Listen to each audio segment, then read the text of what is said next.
Terima kasih Anda masih bersama kami di Coffee Break bersama Polda Metro Jaya. Iya, tadi di awal berkali-kali dikatakan bahwa kasus minuman keras oplosan yang memakan korban jiwa ini bukan pertama kali dan bukan hal baru. Artinya ini terus berulang. Kita akan ke pakar hukum pidana UI, Bu Eva. Ini sudah lama, kasus lama, ada aparat penegak hukum yang menegakkan hukum, ada yang dihukum. Tapi gejala seperti ini terus saja terjadi. Apa yang harus dilakukan? Hukuman seperti apa? Barangkali yang pertama saya harus ingatkan ya Mbak ya, pesan dari KUHP kita. Ini orang sering keliru menempatkan ini karena apa? Seolah-olah masalah miras, masalah minuman keras itu hanya sebagai satu jenis kejahatan tanpa korban, victimless crime. Yang minum, yang korban ya pelaku gitu ya. Padahal sebetulnya tidak. Ya, di bab 14 KUHP itu pesan yang sejak lama disampaikan bahwa ini adalah moral offenses. Ya, kejahatan terhadap moral. Ya, jadi sebetulnya kenapa kemudian harusnya kita menjadi peduli? Ini karena memang pesannya adalah dampak dari penggunaan minuman keras itu menjadi luar biasa. Bukan masalah minuman kerasnya, tetapi dampaknya menjadi luar biasa. Nah, sayangnya memang kebijakan kriminal kita ini masih menempatkan ini di tempat nomor 2. Kenapa? Bab 14 itu isinya perkosaan, perzinahan sama satu hal lagi yang bab di belakangnya itu pasal 303 baru bicara minuman keras. Jadi orang sibuk ngomongin soal seksualitas, soal moral offenses yang ada di belakang ya, soal minuman keras ini jadi terlupakan. Itu. Meskipun tadi memang Pak Suwondo sempat mengatakan undang-undangnya sudah luar biasa. Ada undang-undang tentang pangan bisa kita pakai, undang-undang kesehatan bisa kita pakai, undang-undang obat dan makanan bisa kita pakai, undang-undang perlindungan konsumen bisa kita pakai, KUHP sendiri bisa kita pakai. Sayangnya kembali adalah ini kerja keras dari penegak hukum ini kelihatannya kok jadi percuma ketika ancaman pidananya itu masih rendah sekali. KUHP hanya 2 tahun, kemudian undang-undang pangan itu 2 tahun, undang-undang yang lainnya itu kisarannya memang ancaman pidananya rendah. Apakah kemudian kita bicara soal efek jerak? Ya, kemudian saya ingin ingatkan dan sering kita lupa dengan Undang-Undang Nomor 7 Tahun 74. Itu undang-undang yang ancaman pidananya paling tinggi sekarang ini karena pasal 303 itu diubah, ya, dari ancaman pidana 2 tahun menjadi 10 tahun. Ini kelihatannya barangkali kita ingatkan supaya pelakunya juga mikir-mikir, ya, kalau mau menggunakan itu juga teman-teman di penyidik juga bisa menggunakan ini, ya, karena memang kalau kita lihat dari sejumlah undang-undang yang ada, rasanya ini paling tinggi tetapi dilupakan, karena kita ada undang-undang pangan, undang-undang kesehatan, undang-undang baru yang biasanya lebih sering dikenal dan lebih sering dipakai. Nah, saya juga mau mengingatkan hal yang lain ini sebetulnya. Di DPR kan sedang dirancang itu RKUHP ya. Nah, ini juga buat saya ini moral offenses. Ya, serangan terhadap moral yang luar biasa sama seperti narkotika. Saya setuju sama Pak Suwondo tadi gitu ya, ingatnya narkotika terus karena Dokter Didi tadi juga mengatakan dampak ketagihan. Dampak-dampak lain, dampak merusak kesehatan, dampak merusak serangan terhadap masyarakat, serangan terhadap generasi muda ini juga luar biasa. Tetapi kembali lagi saya sayangkan, kelihatannya ini menjadi hal yang dinomorduakan. Kenapa? Kalau kita rujuk ke draft yang terakhir, mudah-mudahan saya keliru ya, draft yang terakhir itu pasal 497 rancangan KUHP, ancamannya hanya 1 tahun Mbak.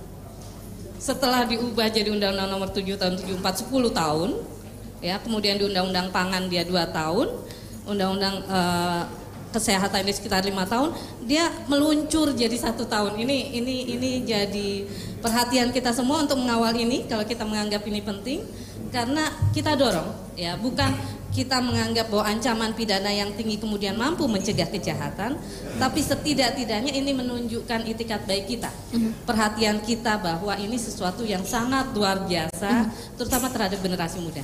Baik, ya, bicara jadi kita memposisikannya sebagai satu moral offenses. Saya lebih setuju untuk mengedepankan itu, untuk mengatakan sifat berbahaya yang luar biasa. Berbicara soal efek jera, apakah efek jera yang selama ini masih berlangsung yang tidak terlalu tinggi ini menyumbang nilai yang cukup banyak untuk menambah daftar orang-orang yang ada di profesi ini menjadi pengoplos dan memakan banyak korban menurut Anda dari sisi hukum? Saya pribadi Mbak, saya punya ketakutan yang luar biasa. Kalau dari kacamata hukum pidana ini sebetulnya sih bukan masalah mirasnya ya, tapi dampaknya. Tadi dikatakan ini memang delik formil, sebetulnya mempermudah penegak hukum untuk melihat orang-orang yang ngoplos itu ya sudah bisa ditangkap dengan ketentuan yang ini. Tapi bagaimana dengan akibat yang mati? Ya. Untuk yang meninggal saya kira 338 bisa dipakai. Ya ini dolus eventualis. Ya, pelaku, pengoplos. Tadi kita nggak tahu etanol, metanol. Nggak tahu 96% tadi ya, 70% kalau dicampur akibatnya apa? Tetapi mengambil resiko yang luar biasa untuk terjadinya kematian. Kalau kita mau rujuk ke 338 barang siapa merampas nyawa orang lain dengan sengaja. Ini sengajanya ini sebetulnya sikap untuk mengambil resiko yang luar biasa sudah terpenuhi. Sehingga kita tidak perlu lagi pakai ketentuan tentang miras, pakai saja pembunuhan kalau saya mau barangkali provokasi semacam itu ya. Karena bukan main ketika orang mengoplos ya campuran-campuran yang bahkan dia tidak tahu itu. Baik. Ada pasal Dia berlapis tidak yang bisa tahu dikenakan. dampaknya sebodoh amat, yang penting saya dapat 300.000 tadi. Bu Eva, beberapa waktu yang lalu kalau tidak salah di Republika itu diberitakan bahwa Kadif Humas Mabes Polri itu menyampaikan bahwa lagi mencoba mempertimbangkan apakah para pelaku pengoplos miras ini akan masuk ke dalam pasal Undang-Undang Pembunuhan Berencana. Dari kacamata Bu Eva seperti apa? Kalau kita melihat unsur-unsurnya sangat dimungkinkan tadi. Unsur kesalahannya, kesengajaan, saya katakan kita menggambarkan ini sebagai dolus eventualis. Ya, kita terjemahkan dolus eventualis itu perbuatan pelaku yang mengambil resiko luar biasa untuk menyebabkan orang lain menjadi mati. Oke. Gitu ya. Kemudian ketika dia menggunakan zat-zat yang tidak dia ketahui tapi dia tahu itu berbahaya. Ya, tadi ngambil spiritus dimasukin, dicampur sama minuman beralkohol, dicampur lagi sama obat serangga, katakanlah seperti itu. Itu bikin kita semua sakit perut ya, mendengarnya saja, apalagi yang minum. Pasti akibatnya akan timbul kematian. Atau paling tidak menyebabkan orang sakit, penganiayaan yang direncanakan 353. Jadi sebetulnya alat-alat yang dipakai memang bisa saja ya di luar ketentuan mengenai undang-undang minuman beralkohol. Ya, karena akibatnya tadi. Dan saya kira kalau kita bicara soal unsur-unsur tidak ada halangan untuk menggunakan itu.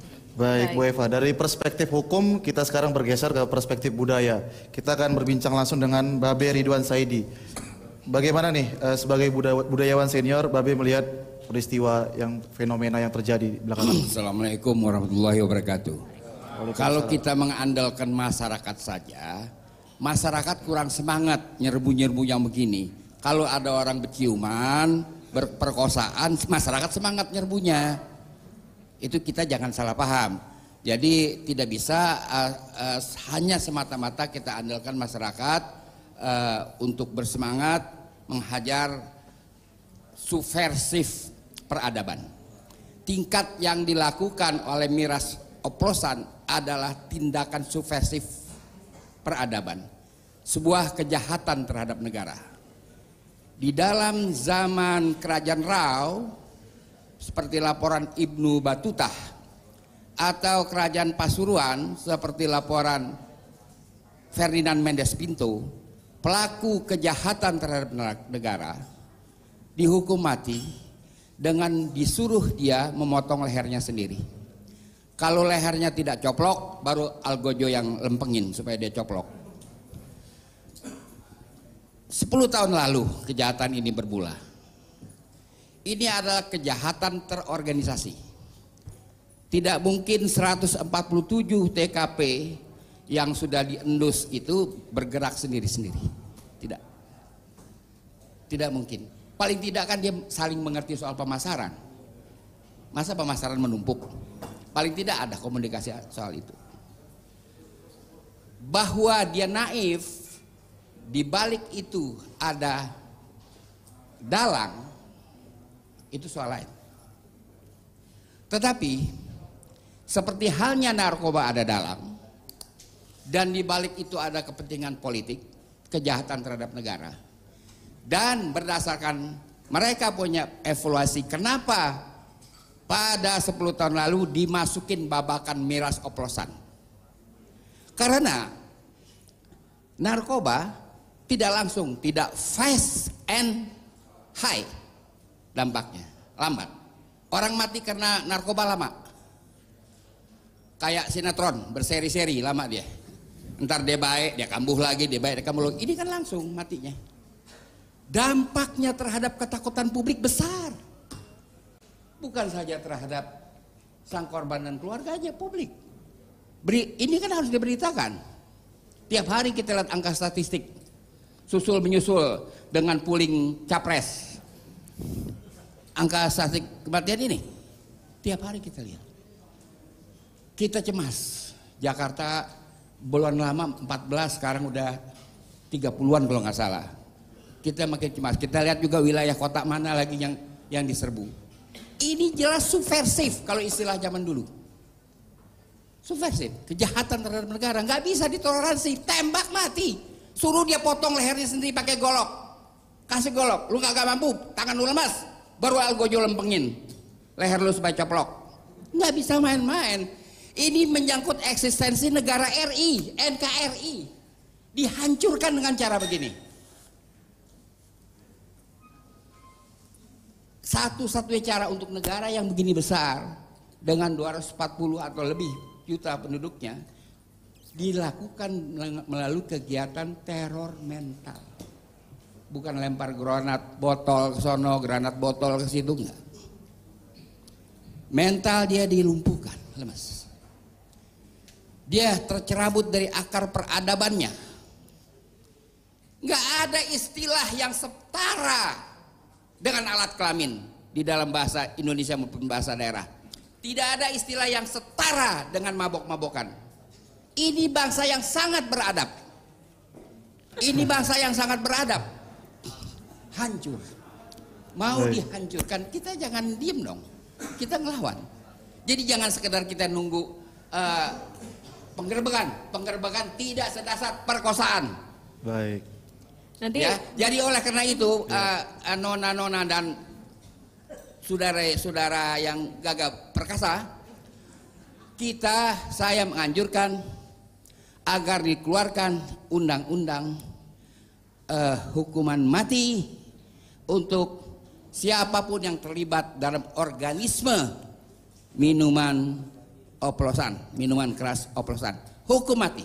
Tidak boleh ada, jangan dikasih ampun. Ini demi NKRI. Baik, kita lanjutkan usai jeda.